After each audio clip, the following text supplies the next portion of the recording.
Hello world. For people who do TV all the time, it seems like it would be awkward to talk to a lens. But that's really what they do, right? They kind of walk up and they're talking to the lens just like there's a person there. And I do believe it's Howard Cosell, who's probably before your time, but he was an incredibly well-known sports announcer, announced the Olympics back when I was a kid. He used to imagine the face of his wife in the camera lens, and so he imagined that he was talking to his wife, and that's how he's actually the guy. No, it wasn't Howard Cosell. It was somebody whose name I'm not going to forget, but it was the man who, I don't know if you know, but there was during one of the Olympics, I do believe the Olympics in Munich, terrorists came in and killed some of the Olympic participants. The announcer, the person I'm thinking of, who imagined his wife in the lens, was the announcer who announced to that had occurred, that some of the Olympic athletes at the Olympics in Germany had been killed. And so Jim McMahon, or Jim Nance, or something to that effect. Wish I could remember it, but now it's on film, but I don't. What are we going to talk about today? You folks just look so incredibly excited. Cost, volume, profit. Armando, are you excited? You're staring. What are you staring at? I am that boring already? Good heavens. Cost, volume, profit. What page should you be in the handouts? You're on the wrong page. 31? Page 31. Let's go to page 31. What's the goal of every business? Where's Mr. Williams? Mr. Williams is over here in a bright orange shirt. What's the goal of every business? To make profit. To make a profit, absolutely. I've never had a student miss that question, ever. So write that down, to make a profit. Now, are there other nice things that businesses can do? Absolutely, right? They can donate computers to the University of Central Missouri or the local schools. They can provide financial support to charities. They can do all kinds of good things, right?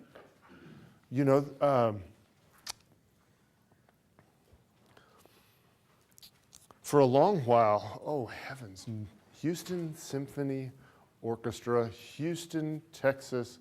What's a famous company that went totally crazy and bankrupt and disappeared that used to be based in Houston, Texas? Enron.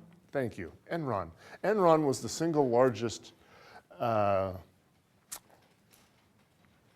donor to the Houston Symphony Orchestra, which is a really cool thing, right? Kind of nice, supporting the arts, all that good kind of stuff. But the last check they wrote bounced. So Enron has to exist and be well run and exist before they can do good things. Now, who was it? Who was supposed to get a 3-ring binder? Something about all the rattling that occurred over there. You got a 3-ring binder? I see it. Awesome. Was there somebody over here that was supposed to get a 3-ring binder? I see everybody with 3. Oh, right. I have mine with a 3-ring binder. You have a 3-ring binder? Yeah. Okay. At least he's got it, right? That's a step in the right direction. Okay, so every business is there to make money. CVP analysis is a combination of, and let me write some stuff on the board. I've got to start doing some work. Oh, let me ask this question before we move on. Before we move on to part 2. Nicole, how does a company make money? She just tried to hide a really, really big yawn. How does a company make money? Any way they can. I'm sorry? Any way they can. Well, that might be the story of Enron, though.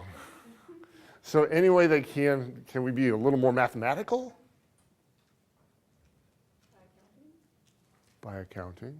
But I mean, what do they got to do? Sarah, what do you think? Make a profit How do they make a profit? with a good business plan. A business plan? JJ? To provide a service or sell a product.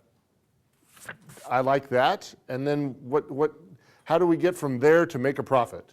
Have revenues that be more than Have revenues that be more than expenses. expenses. So that's kind of the 3-step process, right? Sell something, product or service, revenues greater than expenses, and then we have what? the profit.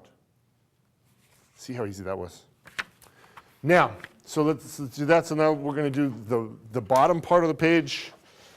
CVP. CVP stands for cost, volume, profit analysis. It is also known as break-even analysis, okay?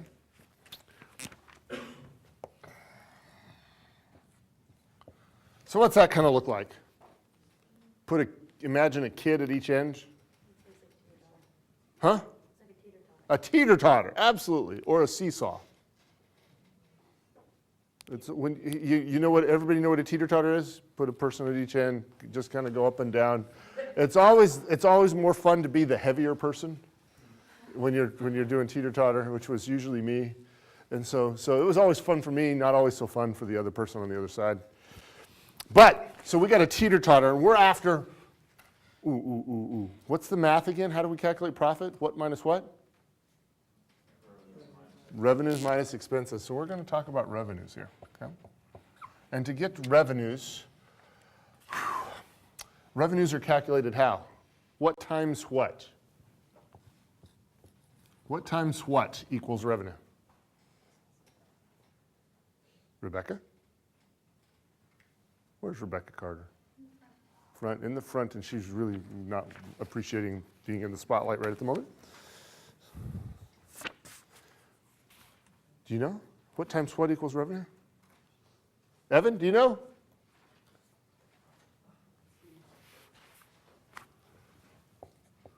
Evan?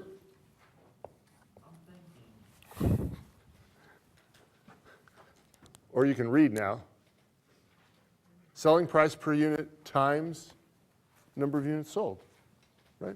How many units have we sold and how much did we charge for them? When you do that math, multiplication, do you have this written down? That equals revenue. And and the teeter-totter's up there for a reason. Why? Has anybody in here taken economics? Raise your hand. Awesome, not you? Okay? So if I ask this question, if we lower selling price, what do we expect to have happen to number of units sold?